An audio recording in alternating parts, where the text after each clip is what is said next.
housekeeping rules. So the webinar is being live streamed on SDPI's social media platforms, and along with the people on Zoom, we have been joined by a number of people from LinkedIn, X, Facebook, as well as YouTube. The session is being recorded and it would be posted online. You may revisit later and feel free to share it within your networks. For speakers, we request them to turn on the cameras if they're comfortable and if the network allows them to do so. As for the participants and for your questions, please drop them in the chat or the Q&A box. And if you wish to speak directly, you can also click on the raised hand tab and we will allow you some time during the Q&A session. And just to kind of mention, we do have a dedicated 15-minute slot for the Q&A, but feel free to drop in your questions as the session goes on as well. So let me introduce the speakers we have today, starting from, one of the very close partners of SCPI. Thank you so much, Mustafa Saab, for joining us. Mustafa Saab is the Executive Director of Pakistan-China Institute, but along with that, he's holds a lot of positions, especially he's also an inaugural member of the BRI Green Low Carbon Expert Network, GLEN, that is supported by the China's Ministry of Ecology and Environment, and the founding member of the Green CPEC Alliance as well. Will be very shortly. I think we have already been joined by Dr. Hassan Daudberg. Dr. Hassan is the Senior Advisor, China Energy Engineering Group. He's also former Project Director of the China-Pakistan Economic Corridor, former CEO of Khyber Pakhtunkhwa Board of Investment and Trade. And Dr. Hassan also holds a lot of very key significant portfolios as far as Pakistan's development within the Pak-China cooperation is concerned. Then we're very pleased to have with us our Chinese friends. Firstly, we have Professor Stella Hong. She is an assistant professor international studies at the Hamilton Lewis School of Global International Studies, Indiana University. And Stella also has a research examining the China's role in the global development with a focus on infrastructure, industrialization, and development governance as well. So I'll further introduce as the session goes, but we also have Ms. Xu. Xu, apologies if I'm pronouncing your name wrong, but yeah, you're a researcher at the Net Zero Industrial Policy Lab at Johns Hopkins University and a green finance campaigner at the Greenpeace East Asia as well. And he also has, we're all aware of the wonderful work that the Net Zero Industrial Policy Lab is doing, but his work also focuses on the Chinese clean tech manufacturing, overseas investment, and energy policy, with particular attention to the global expansion of China's green industries as well. We'll also be shortly joined by Professor Marjin Long. He's a professor in School of Architecture, Apex Sustainable Energy Center at the Tianjin University, where he leads the research and advisory initiatives on energy transition, support projects for organizations such as the APEC Energy Working Group and China's National Energy Administration. And he also represents the network in the multiple international forums as well. So we'll go to each of the speakers as the session goes. But firstly, let me take this opportunity and invite Mr. Mustafa Haider Sayyed Saab for his welcome in the scene setting remarks. So Mustafa Saab, thank you so much for joining us. And with this, I'll hand it over to you. Thank you. Bismillahirrahmanirrahim. Thank you very much, dear Abed and SDPI, for organizing yet another important conclave on this very important topic on relocation of industry, green relocation of industry from China to Pakistan. And it's a pleasure to see many friends from China. Xiaowu Hao, Daja Hao. And I think that this is it's a conversation that we have been having for a while in Pakistan. And I think that there were a lot of successes of the China-Pakistan Economic Corridor, but there were areas which had room for improvement. And I think the relocation of industry is an area where Pakistan has not been able to utilize the Chinese private sector's interest and bullish approach of going abroad. And I think that that is something which a lot of it has been done, but there's still industry which is being relocated abroad. Chinese private capital is following the BRI. They also want to go beyond China's market. A lot of areas in China have been saturated. And we have seen that ASEAN countries, right, have been a very important destination of that foreign direct investment. But Obed, we SDP and PCI have also been discussing this. One of the reasons is that Pakistan has relied on SOEs, on state-owned enterprises, right? Which was a political decision when the Belt and Road Initiative was launched. SOEs invest in Pakistan. All the investment primarily in the energy sector in Pakistan, which was a very large section of the CPEC investment, was by state-owned enterprises. Power China and China Three Gorges, China State Construction, which made the road. These are huge companies, right? But the relocation of industry is by private-owned enterprises. So that's the difference. And private capital follows the market. Private capital follows investment indicators, return on equity, ROIs. And I think it's very important to understand that till we have a competitive investment landscape, which is competitive with Indonesia, which is competitive with Vietnam, competitive with Malaysia, we will not be able to actually get Chinese investors. And I think I would say that there are about 3 major reasons that need to be identified and addressed for getting that investment. I think number 1 on top of the list is security. Now, Pakistan is on the red list, so to speak, of outbound investors. So because of certain incidents that have happened in Pakistan to Chinese, it is actively discouraged for Chinese investors to visit Pakistan. And this is important. So I think we need to demonstrate a stable environment. I think that's number 1 concern of Chinese investors and Chinese government. Frankly speaking, as you know, or you might, I don't know if you are aware that even companies which want to participate in bidding projects, in like construction projects, now they need a NOC, no objection certificate from the Chinese embassy in Islamabad. And the Chinese embassy does not give that no objection certificate to Chinese companies to participate in bidding projects outside of Islamabad and outside of Lahore. So this is one issue. Second is that we have 3 major SEZs that we had originally listed in the CPEC, right? One was Rashakai, second was Allama Iqbal Industrial Park, and the third was Dhabeji. But if you look at the net outcome of all of these SEZs, it's not even worth talking about, frankly speaking. And I'm being very candid because Chinese investors, or any investor for that matter, will only come when it is a very, very competitive incentives that you're offering. And generally, I would say industrial zones and SEZ should be on the port. If you look at Shenzhen, if you look at Hong Kong, if you look at Suzhou, they're all next to ports. In Hainan now, they're making a huge project by the central government, of course, big, reforming the whole Hainan province and making special zone for investors there. These are all ports. So I think we need to choose the location with extensive feasibilities with Chinese investors to begin with. It shouldn't be that we decide the SEZs and do all the things, and then we say, okay, now we want Chinese investment. I think we have to reverse it. We have to get the Chinese who are wanting to invest, make the feasibility together with them jointly. Pakistan SEZ authority or the Board of Investment or whoever is doing it. And then that Chinese company, after it's satisfied with the joint feasibility, then they invest. Our approach is that we label the SEZ, okay, this is an SEZ of CPEC, and now we then sit and wait, where are the Chinese? So that's not going to happen like that. We'll just continue waiting.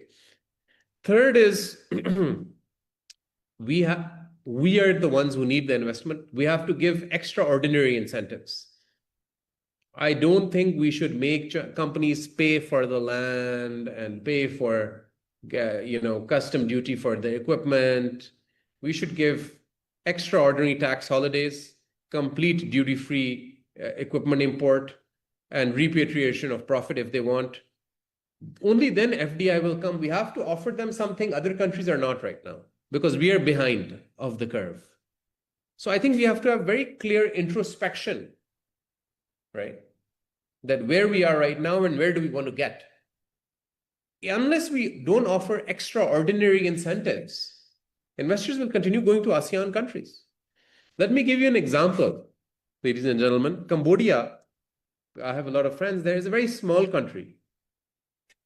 And we are called Iron Brother by Chinese friends. Cambodia is called Steel Brother by Chinese. Very close relationship of China and Cambodia. Cambodia is maybe smaller than Karachi. It's a very small place. But in Sihanoukville, in Cambodia, in the SEZ they have a very successful SEZ, and they're exporting a lot of stuff which have relocated in Cambodia from China. So it's completely market-based how we have to move forward.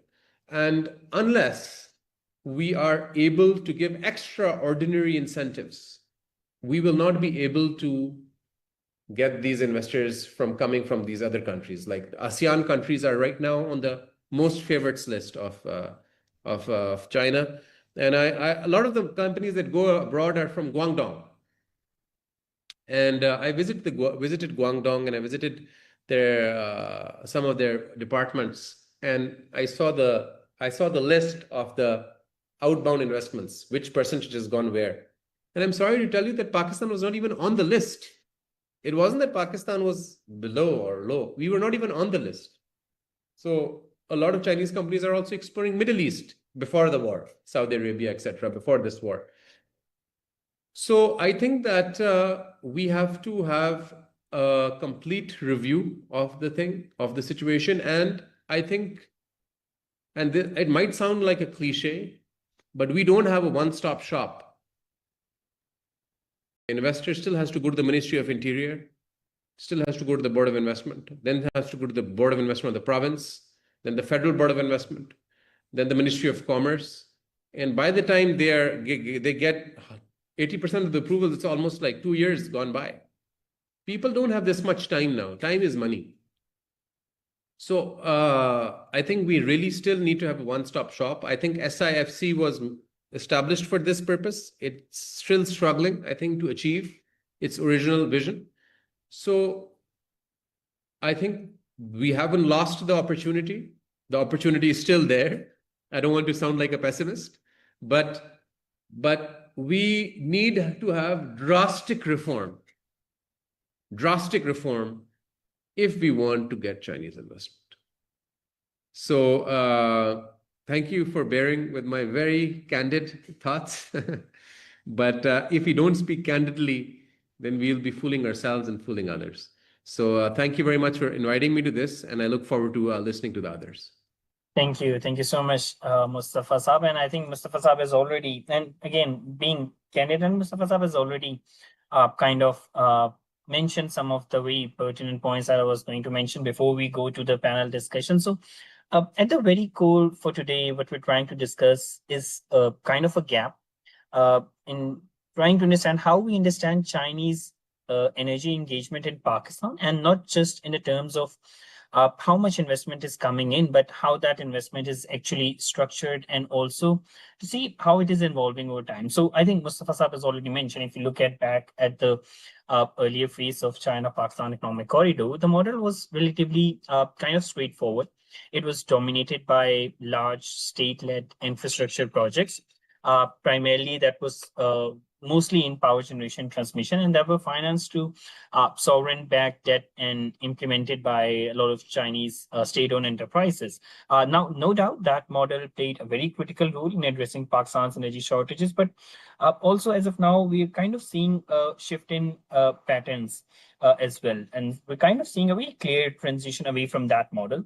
So Chinese overseas energy finance is becoming more selective and commercially oriented, just like also Mustafa mentioned. So policy bank lending has what I kind of believe has slowed, while new actors trained on commercial banks, export credit agencies, and increasingly private firms are taking a more prominent role. And at the same time, investment structures are also shifting towards equity participation, joint ventures, and risk sharing arrangements rather than relying purely on the sovereign borrowing. So in Pakistan specifically, this shift is being reinforced by some of the domestic conditions as well. That is high industrial electricity tariffs, secular debt issues, growing demand for reliable and affordable power. And as a result, what we're seeing is the rise of some decentralized private sector-led solutions, especially in the commercial industry space, like the corporate PPAs, captive power generation, and even distributed solar and battery systems that are seeing a lot of Chinese investments coming in. Even Pakistan is considered as the country that showed the most high-paced solar PV uptake. So, but the key issue where a lot of the speakers today will be shedding light is while this transition is happening, we don't have a structured way of capturing it, especially at the level of how deals and design, finance, and implemented. So, for today, we actually have two key points that will be seen. Firstly, how do different financial models and ownership models translate into different levels of financial and sovereign risk opportunities? And second, more importantly, what kind of policy and financial incentives can Pakistan design to attract more sustainable private and low carbon investments going forward? So I think with this, we do have a lot of experts and I won't be taking more of your time. Let me kind of move initially towards a colleague from the Industrial Policy Lab, Mr. Xiaokang Xu. Thank you so much for joining us, and I believe you will be. So if I can just kind of request the MIS team, I hope you're allowed to share the screen. So thank you so much once again for joining us. And with this, I think I'll hand it over to you for your initial presentation.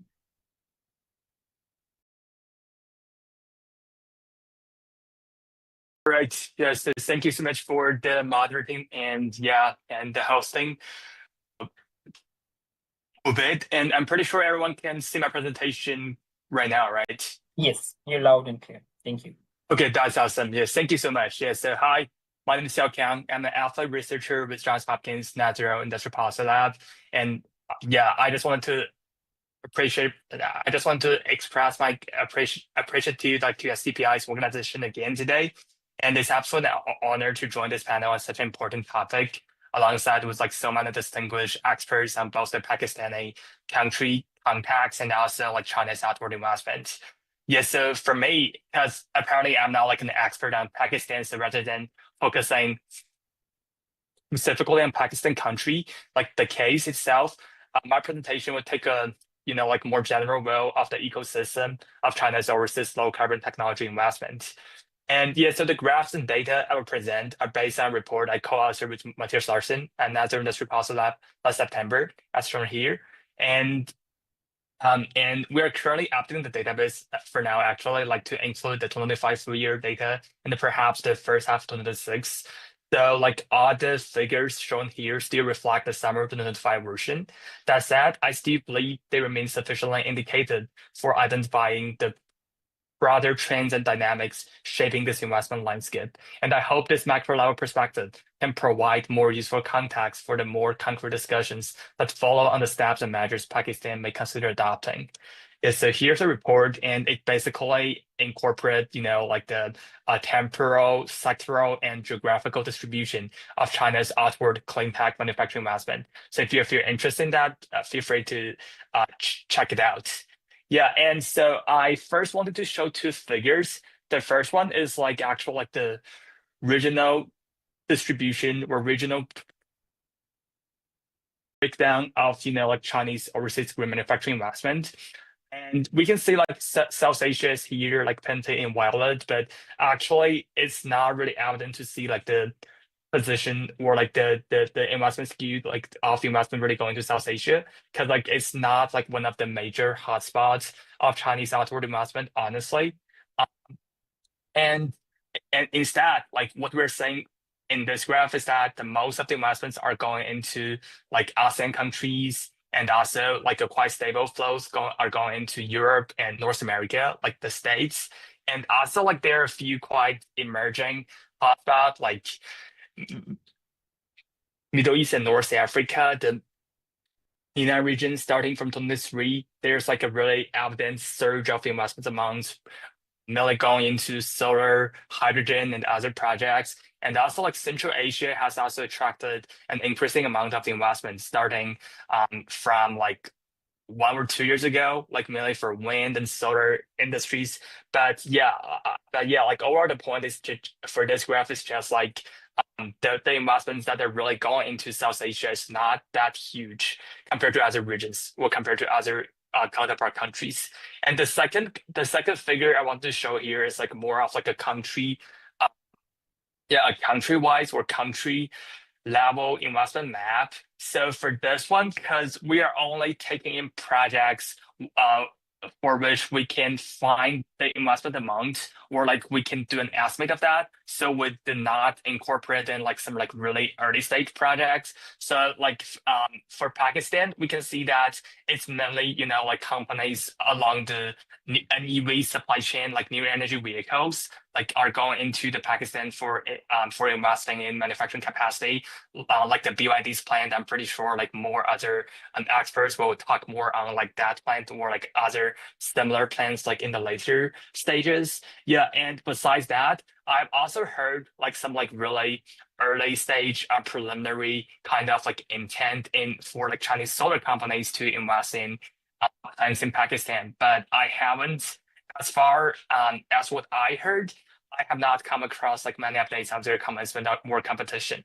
But yes, I guess the point is that compared to like ASEAN countries and other like like the real hotspot countries that have experienced like a huge amount of investments, like really going into those places, like the industries or like the diversification or like the wide sub industries that chose to go to Pakistan are still like much narrower than like their like ASEAN or Middle East counterparts.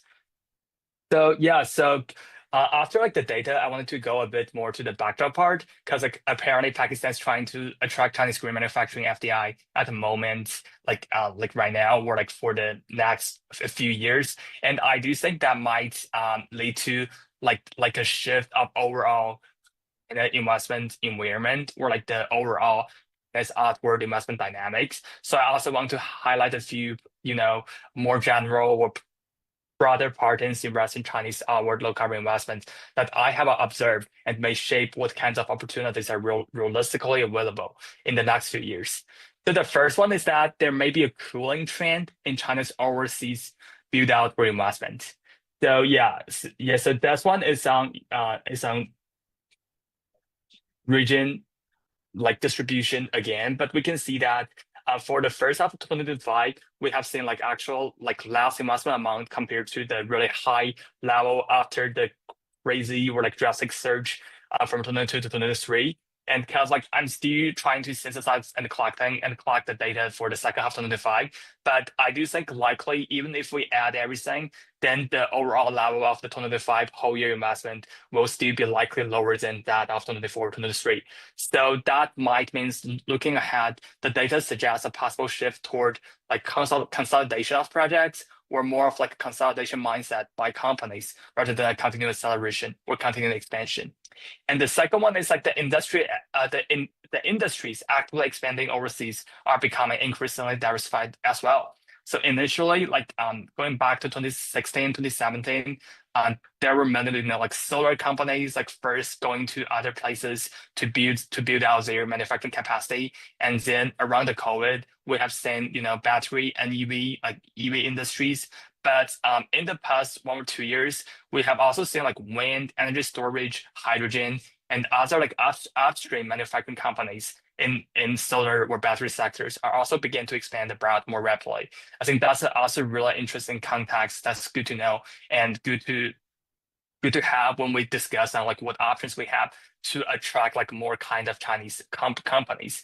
And the third one is that the current trend in Chinese overseas clean tech investments slant away from like the real like FDI direct investment bricks and mortar model and towards a more lighter asset models, like which includes like technology licensing and contract manufacturing. Like I'm not like super sure to see that like it's like definitely happening, but from like my personal observation of projects that I have seen in early 2025, and also like from my ongoing data collection process, I would say like this trend is very likely that like more Chinese companies are using a lighter asset model to do their international expansion. So like I think a really good example can be like Ford's use of CATL's battery chemistry in the States. And yeah, I think that those cases are really interesting because beforehand we are seeing mostly, NEV companies like Chery, Geely, GWM, those like huge names, like they have been using, contract production or contract manufacturing in other countries like for a decade. But starting from like the last few years, more solar and battery companies are also interested in expanding like their lighter asset models. And the fourth one is back to like increasing geopolitical uncertainty, because I think that's another really important part. And what I have felt like from my personal observation is that new tariffs, local regulations, and new security concerns can all reshape the investment landscape hugely. And we all know that like the uncertainties are huge, like just like thinking about like some behaviors of like some superpowers. But I do think like this huge uncertainties especially make opportunity windows created by geopolitical shifts especially important, because like if you have that, then you got a really good chance to win like new projects. And what do these global shifts mean of Pakistan? I think the key implication is that Pakistan may be entering this competition in a more selective phase of Chinese overseas investment. So this means that attracting green manufacturing FDI may require not only general openness to investment, but also clearer sector-specific or even more company-specific value propositions. So yeah, as I introduced like previously, Chinese companies, especially those that already have an established portfolio of overseas manufacturing capacity, may become more cautious about building new factories through direct investment, because like they have already built a lot in other places. Those stronger pull factors may be needed to demonstrate the added value by adding another factory to an already internationalized production network. And also, I guess another really interesting part is that because in the report we identified three main motivations for investments, and as like both speakers like just mentioned, like commercial logic is a really big part of those investments. So the three major motivations are access to the host country market, access to third country markets, and access to raw materials. I do think like under the current geopolitical situation, and also like given the already internationalized portfolio by lots of Chinese manufacturing companies, I think it's gonna be harder to persuade Chinese companies to build a new factory purely for the international market or purely for like the more mature market. As like the second as the second reason I just talked about like access to third country markets, because you have already got like your kind of like the export springboards like into those markets. So I think those two points are also quite relevant when we talk about Pakistan, and when we also when we talk about like the new phase of like investment dynamics of Chinese outward low carbon manufacturing investment. And these trends may complicate the reference value of industrial policies from countries that successfully attract investments during the 2023 to 2024 peak period, as the coming years may reflect the different investment paradigm. Yeah, so as I just said, we are still in the process of doing analysis and updating. So yeah, those are mainly like from my personal observation, and I hope those can lay a really great foundation of things. And we are also going to, and hopefully we are also going to publish the entire database like later this year. So if you feel interested into like the entire landscape and also wanted to explore more on the international industrial policy landscape, just stay tuned for our updates. Yeah, that's all of my presentation. Thank you. Thank you. Thank you so much. So, I mean, that was really insightful data set that you kind of showed. And I think very shortly we'll come in the second, and as we go towards the second round, and also request you to kind of also share some of your suggestion, like what do you actually think are the most critical actions Pakistan can perhaps prioritize and position itself more competitively. But yeah, I mean, we'll come to you for that on the second round of the discussion. But yeah, that again, thank you so much for highlighting. That was really, really insightful. So with this, let me move towards Dr. Hassan Daud, but because Dr. Hassan has actually been looking at the overall, Pakistan-China engagement portfolio since the very start, looking into. So Dr. Hassan might also be using some slide deck during his presentation. So Dr. Hassan, just while you're sharing the slides, just few questions or to perhaps also address during those presentations, that given the very persistent gaps in Pakistan's, particularly talking about the special economic zones, how do you actually kind of gauge their capacity to attract these Chinese investments for the industrial growth? Specifically, are they kind of currently equipped to provide the network utilities and infrastructure that would be required by the capital-intensive clean tech firms? And again, what practical steps must be taken to build that physical infrastructure? So I think with this, I'll hand it over to you, Dr. Hassan. So yes. Over to you. Dr. Hassan, you're on mute. So if you could just unmute yourself.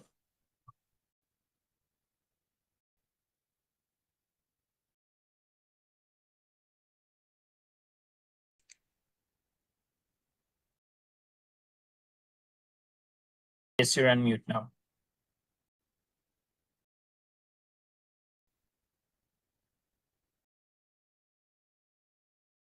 Just give me a second. Sure. Okay. Are my slides visible to you? They're just coming. Yeah, they're visible. Brilliant. So thank you very much. Thank you for having me here. Thank you, Mustafa, for your candid beginning. Mr. Shwe, for giving us a data-led approach, because when you have data support, the decision making becomes easier. And then, of course, we have our own Miss Stella Hong. She's always there to enlighten us on energy related issues. So, but let me start with my notion. On the bottom of this slide, you could see how I feel about using Chinese aspirations and inspirations, because I really believe, as the Chinese old quote goes, that when the winds of change blow, some build walls and some other build windmills. So I think it's time for us to build windmills now. And let me just, and my presentation today is tailored in a post-Middle East conflict scenario. We cannot have this madness going on for far too long. We need to have a fair end to this, and based on that, how there would be more opportunities and more areas of work. So I think it is, I feel that immediately after the conflict is over, the global system would be, and before the conflict also, and now also, would be shifting towards near-shoring, friendly shoring, and geopolitical bloc-based investment flows. And I'm clear about it. I have no doubt about this, and I'm sure this would also require capital flow, stability, trust, and aligned strategic interests rather than pure cost advantages. Of course, it matters, but not purely.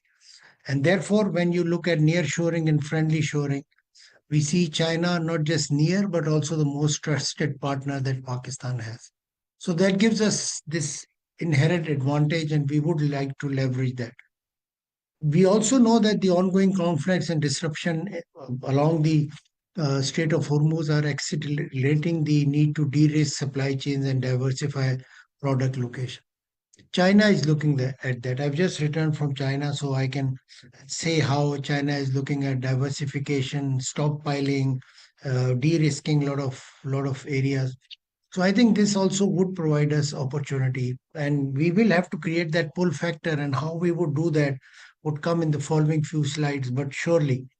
And I also believe that the FDI going forward would be directed towards energy efficient technologies, smart grids, electrification, industrial efficiency, and low carbon manufacturing. And this of course, every presentation in this time and age cannot happen without the mention of AI, blockchain, robotics. It's become fashionable now, isn't it, Ubed? So, to have that AI, robotics, you need energy. The bedrock of all of this is energy. So therefore, and I am right now at a place where we are talking of energy diversification for converting an or existing windmill or hybrid system into a data center in Karachi and close to Karachi. So this is how things are moving here in Pakistan, and of course, going forward, we will work with the Chinese, and I currently am working with the Chinese as their senior advisor. And therefore, countries that can afford reliable, cost-efficient green energy ecosystem will gain a competitive advantage. And hence your question on the special economic zone, because only then if you have reliable sources of not just the finances but also energy, you would be able to attract industrialization in Pakistan. And therefore, you need policy predictability, profitability, execution capacity, and ecosystem readiness. So rhetoric won't work. We have to move towards real action, and we know the solutions. It's not that Mr. Shui and Miss Stella, they've not been advising us. They've been advising us for last 3-4 years. I've been hearing them, and I've been speaking, Mustafa, yourself, and we know the solution of some of the problems, and some of the problems are self-generation. So therefore, we need better governance. We need more energy security, food resilience, and supply chains efficiency in whatever we see. We thought that probably COVID would be the easiest of all, but now we have global economy being transformed. So why does all of this that we are discussing matters for us? And this is important for your audience, especially the younger audience, because whatever we talk today will be for your generation, Ubed, and the generation that is following, the Gen Zs and because clearly we need sustainable growth and energy security. We need low carbon energy resilient economic system. We need long-term energy independence and security. And of course, and China has worked on this. I was in China when, I heard Malacca Strait dilemma. Jiang Zemin perhaps was leading the country then, isn't it, Stella? And then we heard things around first term of Trump, and immediately they looked at diversification. They started on de-risking. So therefore, we also need to understand that. We also need to build fuel storage and system resilience. And there's a huge demand of it. We've been talking about Gwadar and the places around that. But now is the time for action. Like China, perhaps they have about more than 3 months of fuel storage available, stockpiling on that again. We need to do that also, and that's a profitable business to attract investment. And then renewable energy system. I just saw an ad today on Gwadar 400 megawatt renewable energy plant. So these things are happening, and these things would happen. And perhaps if state-owned enterprises take less risk because of various issues, including reputational issue, the private sector can be lured in for doing that. And then, of course, cost reduction and working on technology advancement that I spoke about, developing green infrastructure, and beyond that, perhaps on the industrialization part, because how would we do this? And the answer to this is very simple. And this is just the beginning of what I'm going to say. There are 3 following slides also on that. A facilitating state is required, because if you do not have a facilitating state, you would not be moving towards a rapid technology, innovation, industrial upgrading, and diversification. Because if a facilitating state is not there, if private sector is making money, they will immediately come and tax that system. And the case in point is rooftop solarization. Again, we're talking about policy change in that aspect. And of course, with all of this, we need to provide trust and predictability to private sector if we want their investment in green infrastructure, skill and innovation system. The government alone does not have the resources to undertake all this. And then, of course, the industrial policy. If I do not know what sort of industry you're going to have in next 10 years, what is government's priority on industrialization, I would never be investing in energy sector, because energy is primarily not for household use, it is for industrial use, and then it makes a change, a circular change for household consumption. And household consumption can happen through renewable energy. And then, of course, since the government do not have, we need to encourage leapfrogging into high value chains. And that the best example for that is the public-private partnership.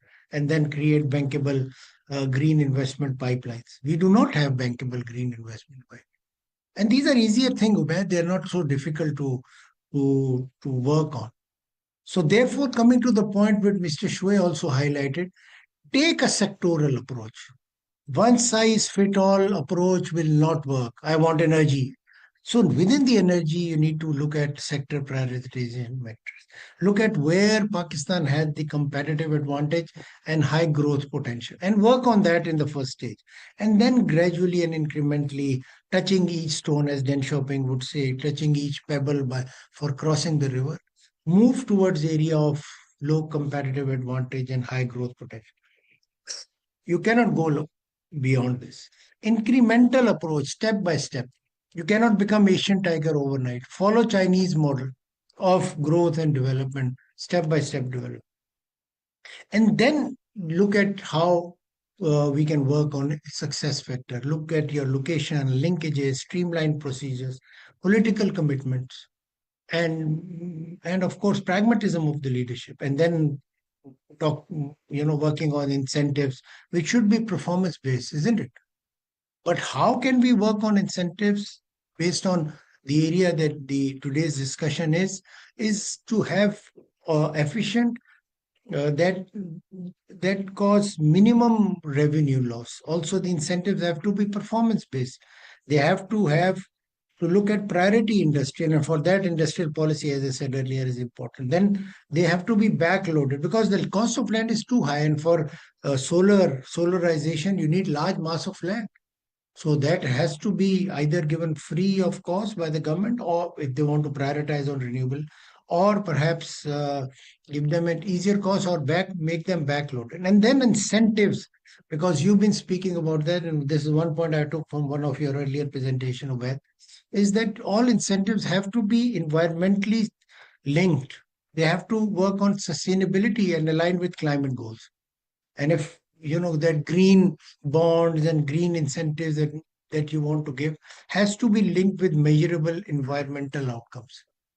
So this is how a model of incentives have to become. But for this to happen, you need to educate your government, and you need to work on how things can move.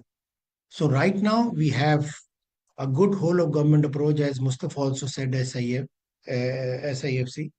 But how would they, and which area they should work on in the energy sector and also in renewable, in special economic zones, is work on renewable energy generation, work on transmission and grid, work on EVs. And you do not want to build BYD here. They worked on it years and years. And I was watching this Elon Musk interview where he laughed on the question whether he thinks that BYD as a competition, and he immediately laughed. And this was about 5 years back. And look at BYD now where it is. So in 5 years, becoming rich and sustainable is dream every country wants. But for this to happen, you have to look at sectors and be competitive and productive. And therefore, from green financing to green technologies, and then to SCGs. And special economic zone, are they really special for us? You need to understand that to attract a phoenix, you have to build the nest first, as Mr. Shwe also highlighted. You have to work on these smaller steps. They're not difficult, Ubaid. We've been talking about it. I wish I had a baton in my hand and I can spank few people to doing what they're supposed to do. Not because it is good to do. They're supposed to. They've been paid for doing all this. And then, of course, looking at the overall structure from the risk that we have to opportunities that we have and the implication of what we have. From geopolitical, Strait of Hormuz, energy. Just imagine how much would the energy bill would be without this rooftop solarization. And then the opportunities of China looking at alternative economic corridor. I agree to Mr. Shwe that investment won't happen immediately in a risk-prone environment. But then, of course, some of the risk create opportunities also, and Pakistan provides because of its geography. Look at how would any one of us, all of us, would have imagined Pakistan mediating between US and Iran? But it happened. Why? Why did it happen? Because of geography. So geography, human resource, connectivity are brilliant possibilities that it creates. And then from an industrial productivity, we are far behind. We have to work on opportunities to, and at this time we are not compatible or perhaps in a stage where we can really compete with ASEAN countries. And from there, the industry relocation that can happen will only happen if we have the right skill sets. So this is my last slide, and I would just work on this. Is that based on the data that has been provided by Mr. Shoaib, based on I know what Ms. Stella would say and what you and Mustafa has highlighted, I think Pakistan has the overall environment right now as we speak has improved Pakistan strategic visibility. So now people talking good things about. I was in China, people were asking me questions which I had never heard earlier. I have always heard Pati, I have always heard, good things, but this time it was beyond Pati. It was making a lot of economic sense for China, also for Pakistan to succeed. So therefore, in the energy sector, in a post-war scenario, we would request China that it is in your interest that Pakistan succeeds in the energy sector also.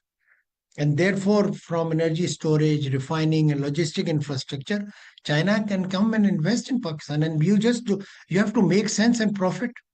You do not have to be rhetoric and higher than mountain and deeper than ocean and say all the fancy words that you want to say.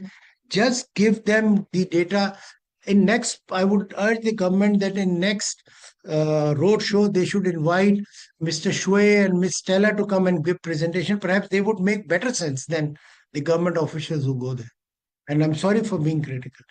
And then, of course, the Gwadar port is gaining strategic importance. It's becoming, and therefore the success there, energy storage, as I said, can be a great place there. And lastly, a few points is on the security perception. We need to work on our security perception and policy inconsistency. And nobody is doing bad for us. It is from within we want to do this. If you are in opposition, you are in a doomsday scenario. If you are in government, you are Asian tiger. So we should be factual, realistic in what we want to do. Work on policy consistency, and opposition and government in the parliament should work together. And the key shift, Ubaid and Mr. Shua, I think that Pakistan would move from being seen as a high risk frontier, as most of us think, especially overseas, to a conditional opportunity. I surely think that, based on what I've heard in the past 1 week in China, where investment will come only if governance, regulation, and delivery is improved. So that's not difficult, And based on that, I think Pakistan, in a post-conflict environment, Pakistan would have great opportunity, but also great scrutiny. People would look at Pakistan, whether they're performing and whatever tall claims I'm making and you are making, are we really there? So this is all I have to say. And thank you, Shoaib, and thank you, Stella, for always supporting Pakistan energy sector. And thank you, Baid and SDPI, for giving me Thank an you. Thank you opportunity so to much, speak what I want. Dr. Hassan, for highlighting Escape. And again, very, very candidly, all of the points you mentioned really, really echo them. So what I'm going to go is move towards Professor Stella Cheng. So thank you so much, Professor Stella, for joining us. I'll just take two points from the very key interventions. Mustafa Saab at the start also highlighted the ASEAN and the MENA hubs. Even Dr. Hassan did the same. So, although seeing that, what we fully understand is that Pakistan has missed out on the wave of the Chinese clean tech FDIs, whereas ASEAN as well as the MENA regions have successfully captured it from. So from the perspective of, again, if you look at the perspective of the Chinese investors, how do you think is Pakistan currently viewed as a relocation site, and what specific policy tools and pull factors have those competing regions utilized that Pakistan is kind of currently missing? So, I mean, for example, I mean, in Pakistan, our upcoming budget is kind of coming up, and we're again talking a lot about the relocation of this green industries within Pakistan, what fiscal incentives are required, what policy regulatory incentives are required. So, your view on how Pakistan is kind of viewed from that perspective in the eyes of the Chinese investors. So, yes, Dr. Stella, over to you. Yeah, thank you. First of all, I really want to thank SDPI for inviting me here. And also, it's really great to see Dr. Hassan again and Mr. Mustafa again. So I think this is a great question, and thank you for bringing up the comparison with MENA and ASEAN. And I think both regions represent two distinctive modes of attracting Chinese investment into the green energy sector. Both regions have their pull factor really is worth unpacking. So for us to really understand where Pakistan stands. So let's start with ASEAN, right? And when we think about ASEAN, mostly we're talking about countries like Vietnam, Malaysia, Indonesia, and they are slightly different, right? When we think about Vietnam and Malaysia, though both of these countries have been benefiting from a lot of investment coming from China because they have been a regional manufacturing hub. For a long time, they have been integrated into regional production network with decades of foreign direct investment from Japan, from South Korea, and now from China, right? So they have established already manufacturing hubs. They have their working SEZs. They have the port or infrastructure, and most importantly, they have been establishing relationship with major buyers in the supply chains, right? With Samsung, with European companies, with these leading global firms that would be willing to integrate and build the supply chains in these countries. So in Vietnam and Malaysia, we are seeing these endowments that, of course, Pakistan hasn't yet established.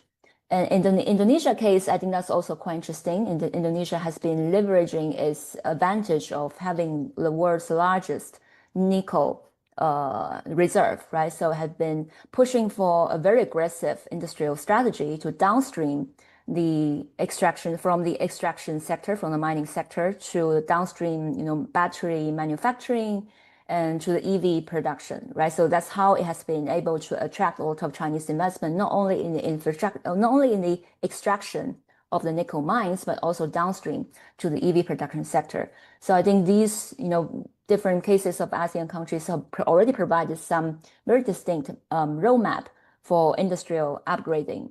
And now when it comes to MENA and specifically to the Gulf region, Gulf countries, right? They also have kind of distinguished themselves in the past few years. So like Pakistan, I think many of these Gulf countries have been major importers of Chinese solar panels. But unlike Pakistan, where a lot of these imported solar panels are for rooftop solar system and distributed solar system, in the Gulf countries it's more utility scale solar farms, right? State-led investment into large scale solar farms, and that's where they import Chinese solar panels for. And so already in this sector, in terms of exporting solar panel to Gulf regions, Chinese companies already had a very dominant market share there. And in addition to that, when the Gulf countries are investing and building these solar farms, they have been employing Chinese state-owned companies, right? So these major Chinese state-owned enterprises have been serving as the contractors and to some extent also, in some cases, also as equity holders and investors into the solar system, as well as mobilizing Chinese state-backed financing from the Silk Road Fund to support all these major solar farm projects in the Gulf countries. So in both these fronts, you can see, private Chinese solar panel producers have been exporting to the Gulf countries, and SOEs have been also been involved in the construction and development of the solar system. So and that's where I think again that's another difference between the Gulf countries and Pakistan, because if we look at the portfolio of CPEC, right? So in the CPEC investments, majority of the projects were in the coal sector and some in the hydropower. But if we look at in renewable energy, there was probably only a handful of projects with maybe I counted 700 megawatts of generation capacity in the renewable energy, but in Gulf country is multi gigawatts of installation capacity. So that's the scale that was created. And the Chinese company, Chinese SOEs were willing to invest there because they perceive that as a more credible investment environment, the offtake risk is much lower in the Gulf countries. And so that helped explain how you mobilize both Chinese capacity in the manufacturing and in the construction sectors, as well as Chinese financing into the Gulf countries. And so that leads to the third phase when now major Chinese private companies are now talking about also setting up manufacturing investments in the Gulf countries, right, to produce for hydrogen, like as Mr. Xue also highlighted, and some other solar panel manufacturing capacity. So that's because in the previous phases, through export and through infrastructure development, these Gulf countries have established themselves as credible investments environments, and that's how these major private companies are now willing and convinced that they can invest there. So if we look at these comparisons, right, we look at Southeast Asia and MENA Gulf countries, and we think about Pakistan, and you ask me what's the perception of Pakistan among Chinese investors, the short answer is that there's no clear identity, right? Apart from Iron Brother, right, Batie, apart from that we have very close geopolitical relations, there's no clear identity as what's the industrialization strategy, what's the development strategy for Pakistan, right? Does Pakistan have, like Indonesia, leveraging major mineral resources, and does the government has a clear plan and infrastructure and industrial framework for development in the next decades, so that investors would have a clear expectation of what's going to happen in the next years or next decade, and that's how they could plan accordingly and think about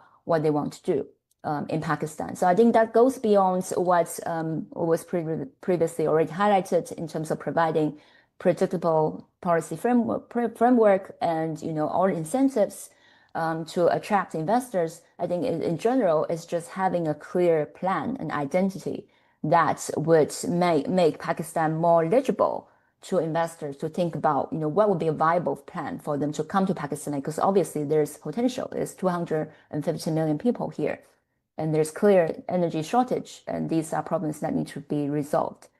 Yeah, so that's kind of my long answer to your excellent question. No, thank you so much, Professor Stella. You have highlighted it perfectly. Let me also take this opportunity to also bring Mr. Xu on the same subject. So thank you so much. So Xu, again, you also, taking lead from what Xu also presented. In your observation, what do you think are the most critical actions Pakistan should prioritize to position itself more competitively and attract a greater share of China's outward clean manufacturing investment? So before we change the theme, perhaps you can also bring in your recommendations over here. Right. Yes. So thank you so much for your excellent question. And I definitely echo like a lot of points like Dr. Zhang just mentioned, why on the current positionality of Pakistan, a kind of an ambiguous impression by Chinese investors. I think a really important question that Pakistan can try to answer is that really specifically why invest here, or why invest in Pakistan? Because as I just mentioned in my presentation, we kind of identify three major rationales for Chinese companies to invest overseas, right? So access to the host country market, access to the third country market, or access to the raw materials. So I think those three are kind of the strongest logic to persuade or to attract a Chinese company to build a factory in a given host country. And as I also kind of approach shortly in my presentation, I do think the second logic, the access to the third market, is kind of becoming increasingly weaker or less persuasive, highly likely in the following few years. So I do think it can be quite good to enhance like the local market. I know for sure that's like a really long-term process, but I do see that as like one of the most important, perhaps, long-term step to undergo to really attract like some like long-term investment for Chinese for Chinese investors. See, like if the EV local market can be huger, or like say the local solar market can be huger. So like for that part, I definitely also echo what Dr.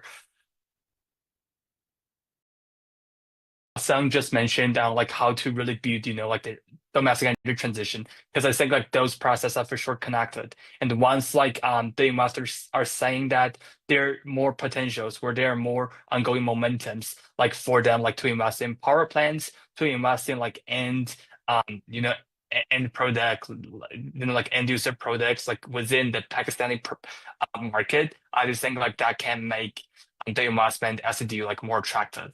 So yeah, I mean that's for sure long-term thing, but I do think that's something good to keep in mind, especially when considering like in some cases like companies can easily like change like their destination countries to like move their factory from one host country to another after some like geopolitical shocks. So I do think like have some kind of like long-term like roots to really fixate like Chinese investments within Pakistan can be good.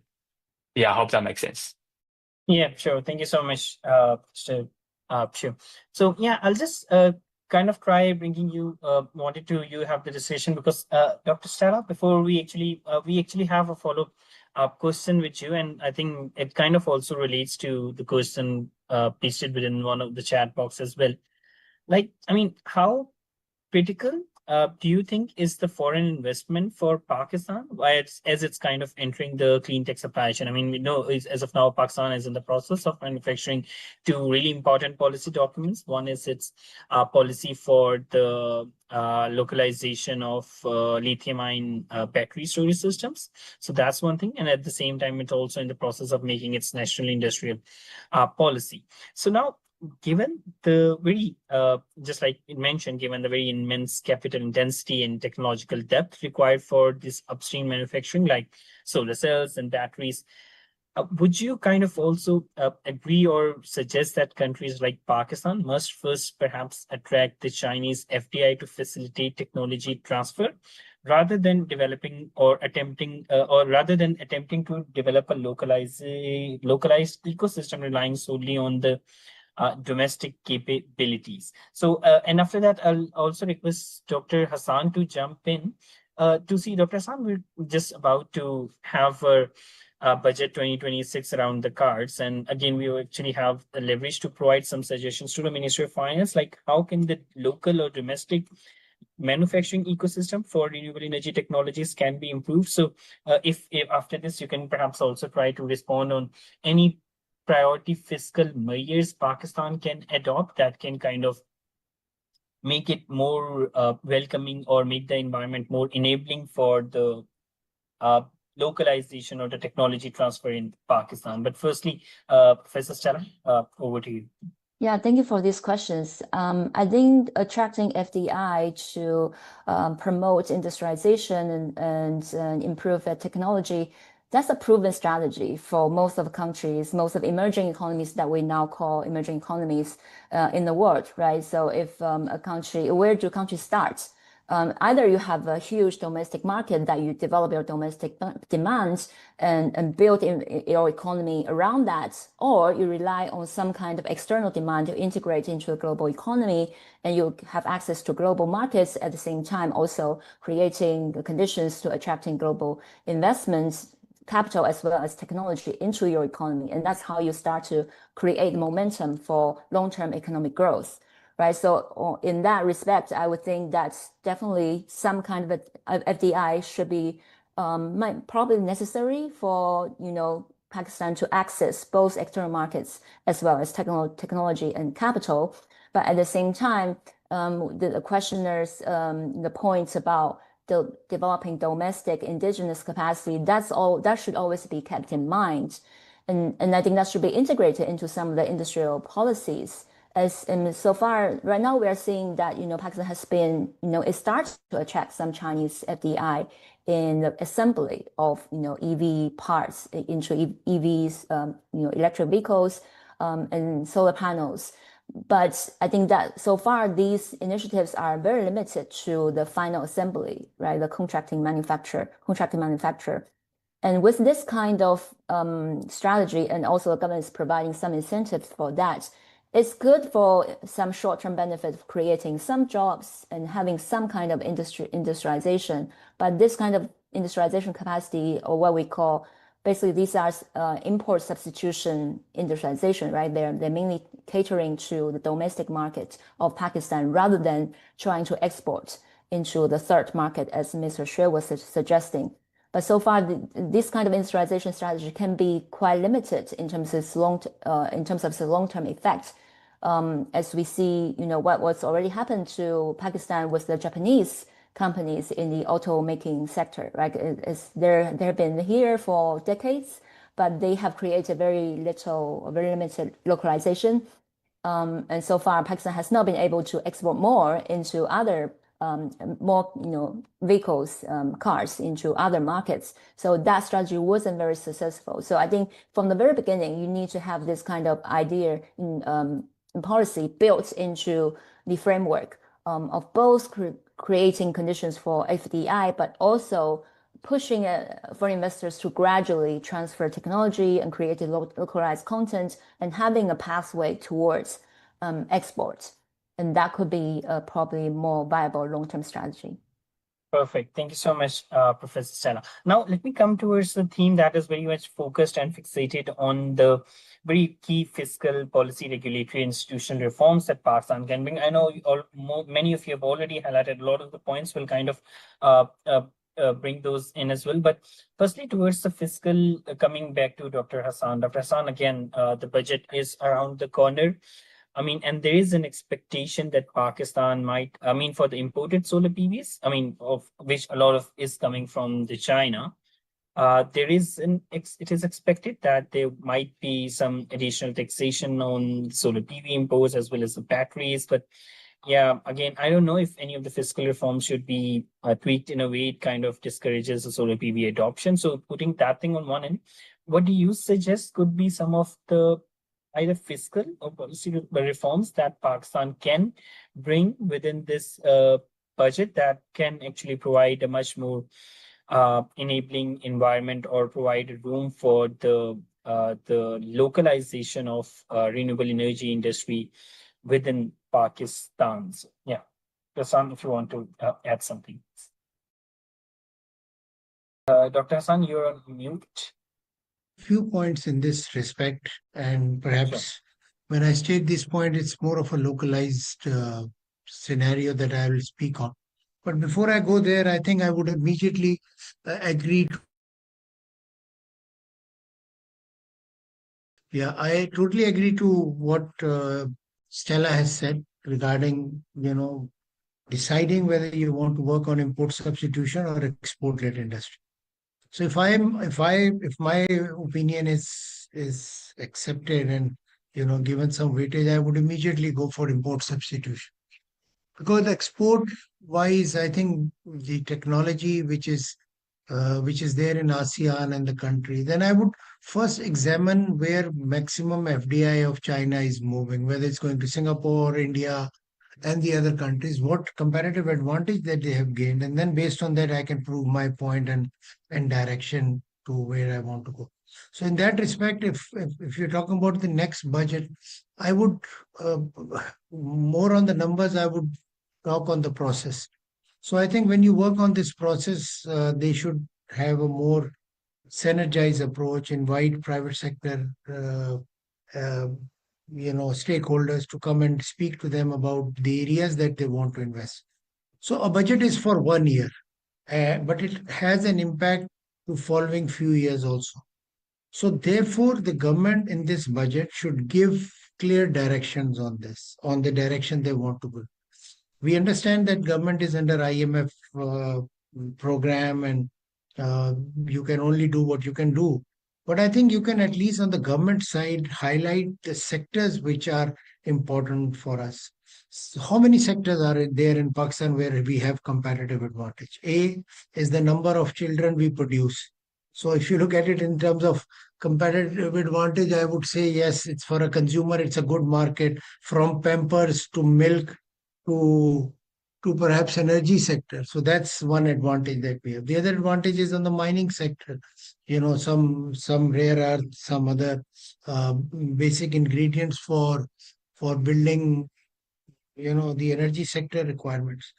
So identify those sectors, give incentives there in this budget, and speak less on what you want to do. Like for instance, I mean, looking at the overall scenario which is building geopolitically, there are people who have now started speaking on the use of indigenous energy resources, and have started speaking about coal as one of the major source of energy.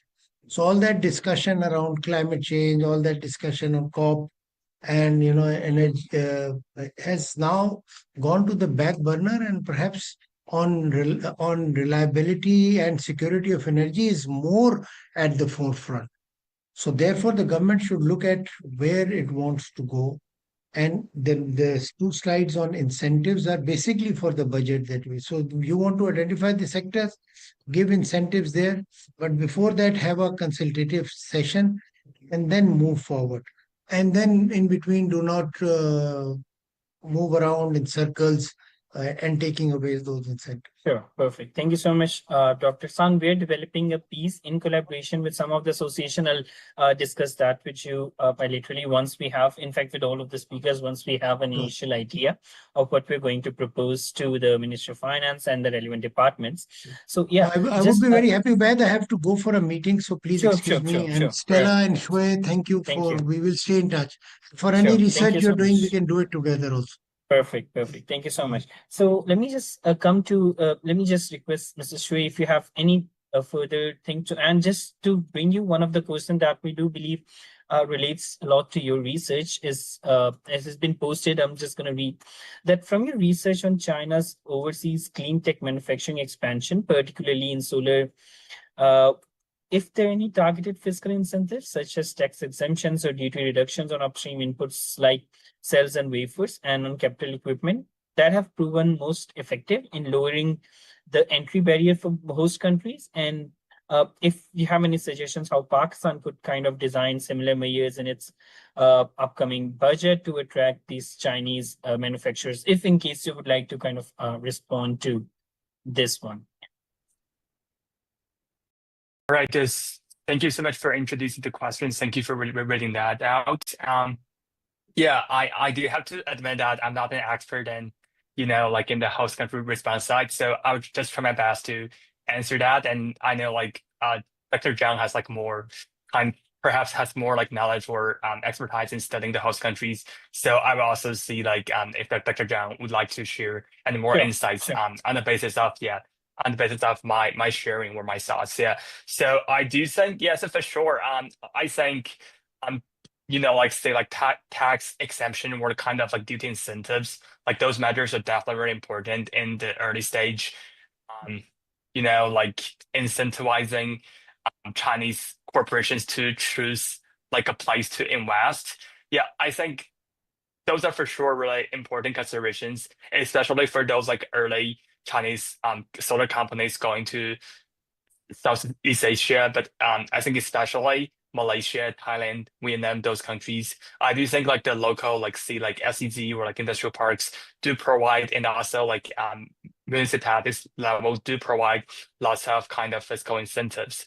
And yeah, I think that's for sure a really important step to attract like companies to go to those places.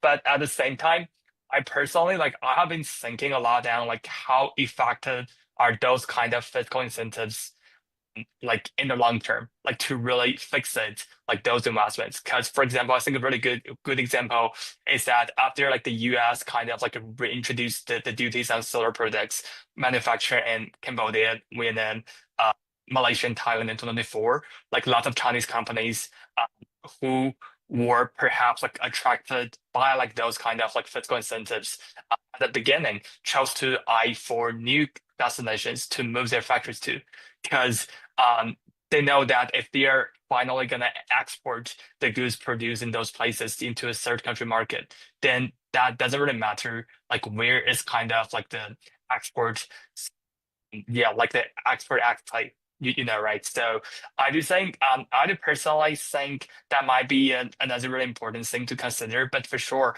I think those factors or those policy incentives are important and are helpful to attract like Chinese corporations like at the relatively early stage, I'd say this way. Yeah, but I have like really Sure. done like Perfect. No. comparative Yeah. analysis. So yeah, Thank you. Thank you so that's the much, best we can Mr. do. Shu. Yeah, while coming to Mr. Professor Stella, let me just also kind of quickly add a bit to the context, Mr. Stella, that, I mean, you must know that Pakistan currently is under two of the IMF, International Monetary Fund, and the second one is the Resilience and Sustainability Facility. And then these I mean, nationalities there, Pakistan doesn't actually have a lot of that fiscal space where it can kind of go and provide a lot of these subsidies or these special financial incentives to for the industrial sector to grow.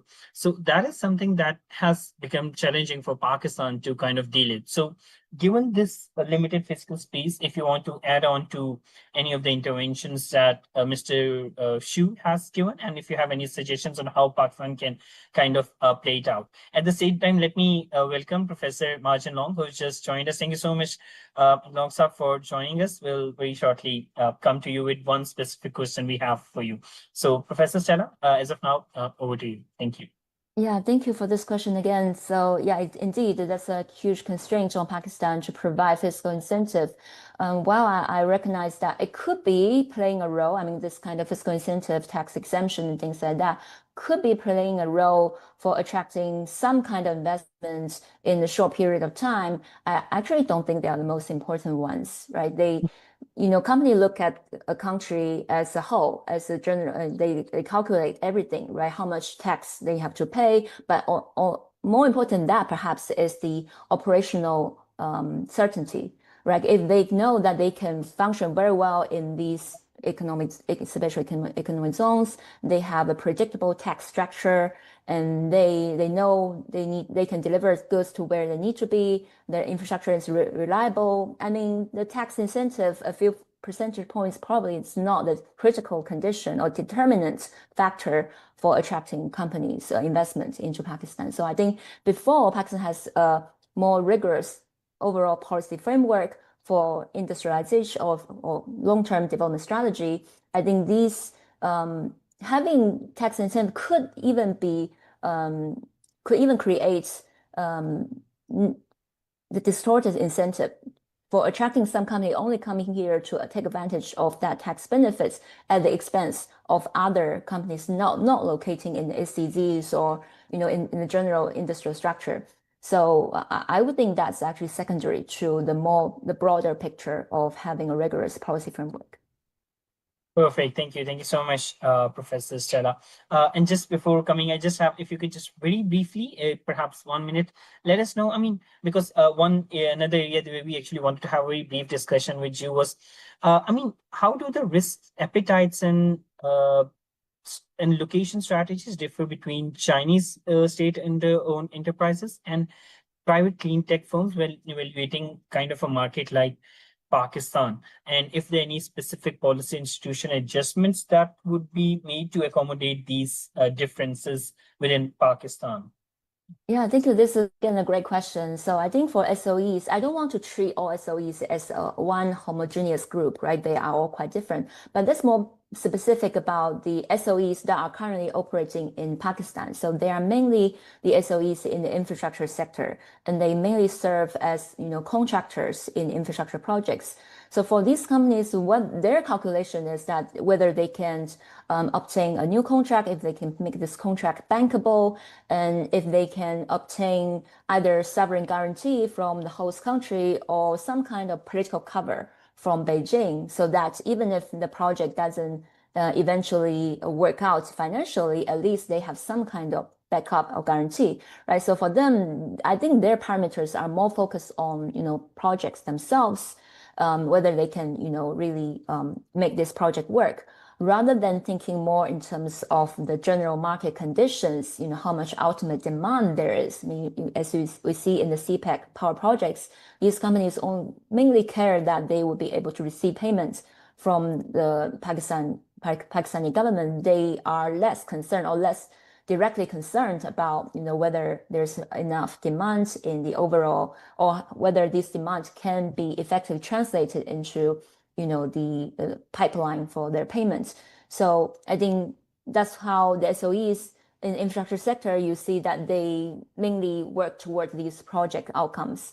But for the private sector, especially the clean tech firms that you are trying to attract, they are operating and competing in the global markets, right? And so they would not be able to afford that kind of policy uncertainty that many of the Chinese SOEs currently in Pakistan's infrastructure sector are facing, right? If they feel that this environment is not working for them, there's too much volatility or too much uncertainty, they will immediately move. They can move to the next market. So I think for these private firms, really policy stability and predictability really is the number one priority. And when we think about in the institutional framework, I actually don't think we should create a dual of policy framework, one cater toward SOEs, one cater to private firms. I think we should have a uniform policy framework that that would be convincing enough for private companies and SOEs alike to not think about political cover, to not think about sovereign guarantee. They should be able to compete. They know that they should just be competing based on their commercial viability and all these things, rather than thinking about political connections and things like that. Yeah, perfect. Thank you so much, Dr. Stella. Now, coming just before, I'll just take 30 seconds to just tell Mr. Xu one thing before he leaves. That what we're going to do with this, thank you so much for your recommendations and suggestions. We're going to compile into a very quick briefing note that's going to feed directly into two things. One is the fiscal reforms. We'll kind of try pushing them to be forwarded for any incorporation or informing or providing knowledge update for the development of Pakistan's upcoming national budget. And secondly is what we're going to do is Pakistan is in the process of making its national industrial policy. So we're also going to try seeing what recommendations can actually be reflected over there as well. So, I mean, just as we're closing, heading towards, let me come to Professor Ma Jinlong. Professor Jinlong, we kind of introduced you at the start, provide your introduction to the start, and I sincerely apologize. I believe there were some miscommunications while we were engaging with you. But coming to, giving you a quick summary that we actually have been discussing a lot of the policy reforms. How can Pakistan attract Chinese investments within the renewable energy and the energy industry of Pakistan? So one very key pertinent question that we actually wanted from you was to get some insights on the institution and the capacity readiness things. So, for the host country to host energy-intensive clean tech supply chains for Pakistan, what specific technical upgrades or the low-carbon infrastructure or institutionalization must Pakistan or can Pakistan prioritize to build that physical and operational capacity that would be required by the Chinese investor? If you have any, key suggestions or recommendations on that part. Thanks for the late joining. There's some miscommunication regarding the timing and the link. And also thank you for the invitation to join this discussion. It is very important topic. You mentioned, yes, the foreign investment, particularly from China, with regarding the situation in Pakistan. I think more recently, Chinese has issued some kind of policy in relation with, particularly in relation with investment in Pakistan, which means to say to focus on the speed and return, and particularly local condition. And because I'm in the background of energy, as I think we met 1.5 years ago in Russia. And if we refer in terms of energy technology upgrade and infrastructure development, I think a few points we can make in terms of this topic. The first is, I know you know this is very good moment talking about the energy infrastructure, particularly given the current situation in the Middle East. Power supply is very critical in terms of any industry park or any investment, or particularly from the whatever the resources come from. And for the industry manufacturing and processing, 24/7 power supply with quality reliability is critical. Literally, yeah, we are talking about the foreign investment in Pakistan, but it's important for everything, every area. In this regard, I think if talking about this energy supply, one of them would be the supply with sufficient capacity. More recent example, we may not go too far away from here, with booming demand from the data center. So we can see the critical situation of the supply. So there's a burning need for the increased capacity for power generation. There's a generation. And the generation, of course, we talk about low carbon. We would look at the resources from the low carbon resources, renewable in particular, in the situation in Pakistan, solar and wind.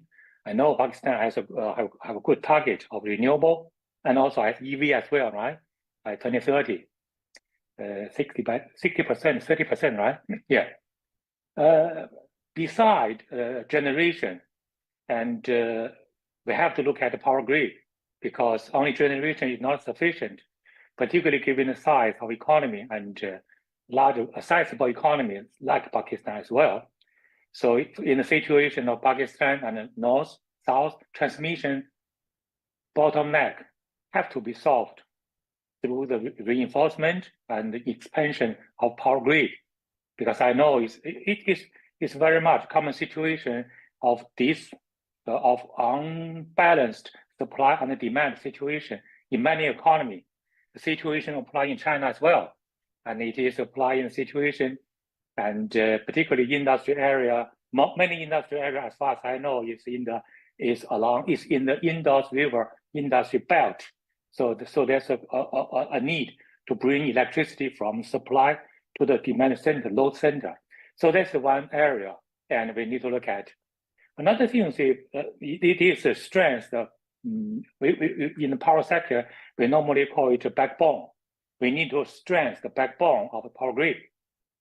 On the second point, besides the backbone of power grid, another option is the transmission infrastructure can be delivered, can be developed to direct supply electricity to this industry park. This is one of the key experience has been used in China, because besides look at the general picture, overall picture of the backbone, how to make the electricity supply reliable, secure, and with high quality. All this need a high voltage transmission directly to the industry park for the manufacture, clean manufacture, high tech area as well.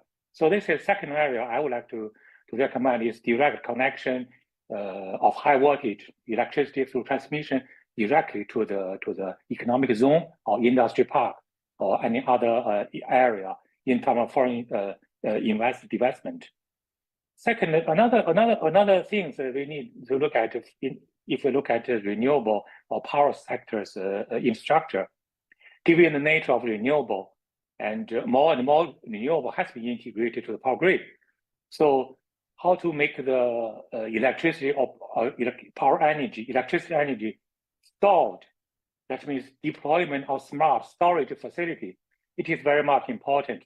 In this, I think Chinese experience can be borrowed or can learn from certain degree to develop this electricity, particularly with the reduced cost, 80% of cost reduction of BESS, battery energy storage system, which is become one of the key ingredient, key element of modern power system. It means power storage. Besides of storage, hydro pump storage, battery is the key direction we should look at. So develop this kind of power infrastructure.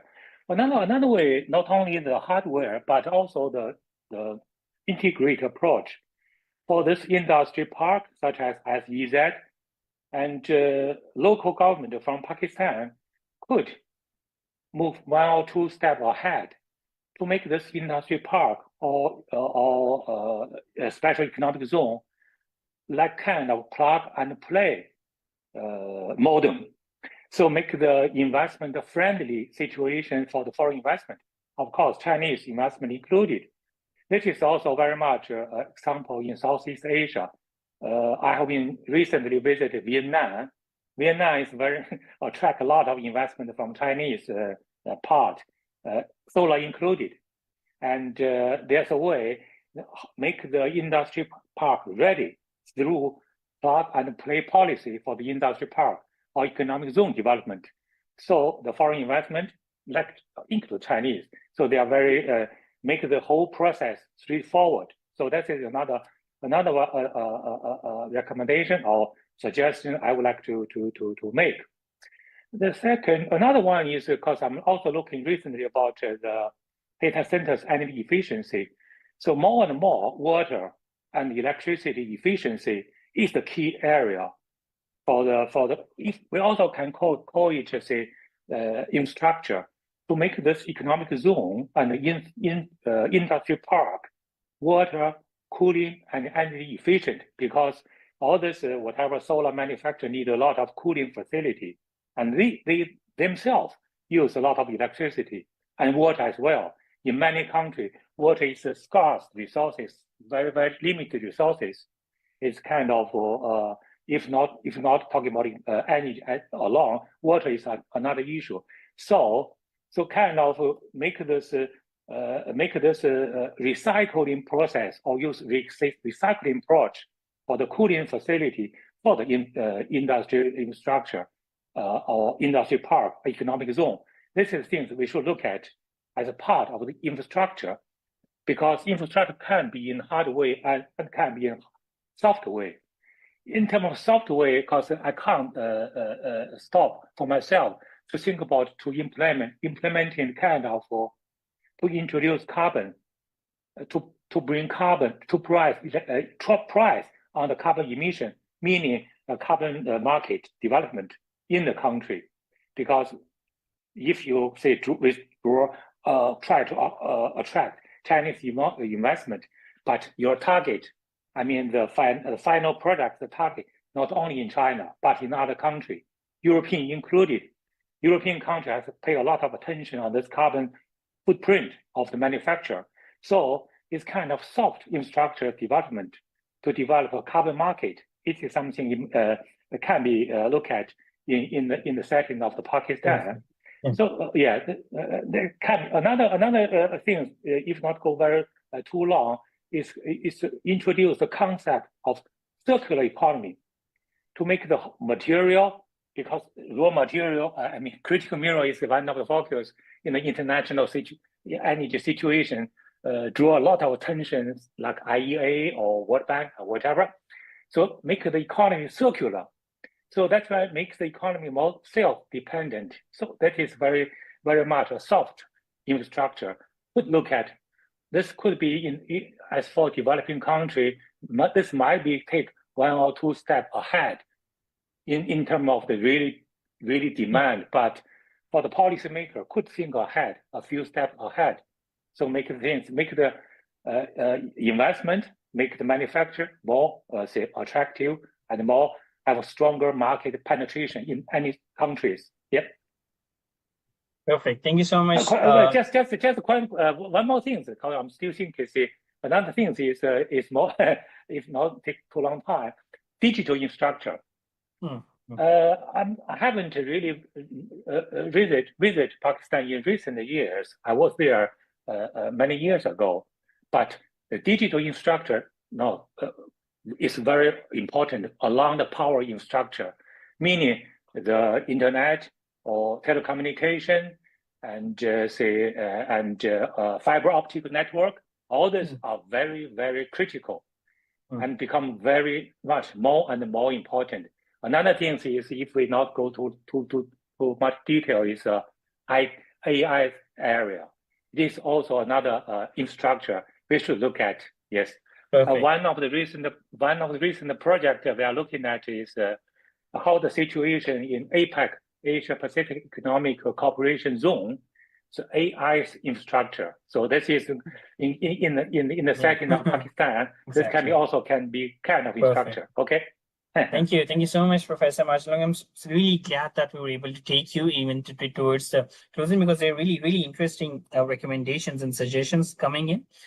So yeah, just in interest of time, first let me thank everyone. We're already 8 minutes above the time for joining a really insightful discussion. We'll try to kind of sum up in the form of a document and get back to you. But thank you so much, Professor Stella. Thank you so much, Professor Marjan Long, Dr. Hassan, Mustafa, and just kind of left for, again, extremely useful interventions. I think we do have one hand, but Shiraz, if we just speak the question, we won't be able to take that, and I'll revert that to the relevant panelist over the email and get back to you. So if you could just very briefly, Shiraz, in a minute, just speak what your question is, and we'll just send it to the relevant panelists over the email and try getting back to you with a response. So no worries, Ubaid. Thank you so much for organizing this. And this is not a question, but rather a few inputs on the said topic, because I feel like that at this point, so just quickly trying to summarize the stuff that I have in mind. So I feel like in order to sort of get the Chinese investments and compete in the global market, Pakistan needs to prioritize because we can't have the broader investment pitches in the green, also in the green industrial framework or the green manufacturing frameworks. So prioritize the niche areas and high impact segments like the battery value chain, like the EV charging infrastructure. That's coming up. And then number 2 is shifting from the investment recipient model to sort of a technology co-development partner. So it just also provides the risk sharing mechanisms where Pakistani partners can act as risk mitigation sort of factors for the Chinese manufacturers. And then lastly, sort of enhancing the market visibility and the investment signaling from the Pakistani market, because currently what we see that a lot of Chinese clean tech firms have see Pakistan as a trade destination, but not as a production or a value creation market. So sort of projections in terms of the credible demand, the policy roadmap and sector-specific opportunity pipelines, that would essentially be good for the Chinese manufacturers who are interested to be a part of Pakistani market. So yeah, just 3 good points. Thank you. Yes, thank you so much, Shiraz, for really relevant inputs. We'll kind of try making them as a part. So once again, thank you so much. We actually had a really good discussion. We had recommendations coming on all 3 of the fronts: the policy, regulatory, fiscal, as well as the very important institutionalized and capacity angle that towards the end Professor Marjan Long highlighted as well. So once again, thank you so much, everyone, for such really insightful discussions and interventions. And we're in the process of making this policy document that will very hopefully in 2 weeks' time we'll forward you for your further inputs before we can kind of try advocating it within the relevant departments in Pakistan as well as the counterparts in China. So thank you so much, everyone, and have a good day. Thank you so much for joining. Bye-bye. Bye. Apologize from me for the late. Yeah. No worries, Professor Marjan Long. Thank you, everyone. Bye.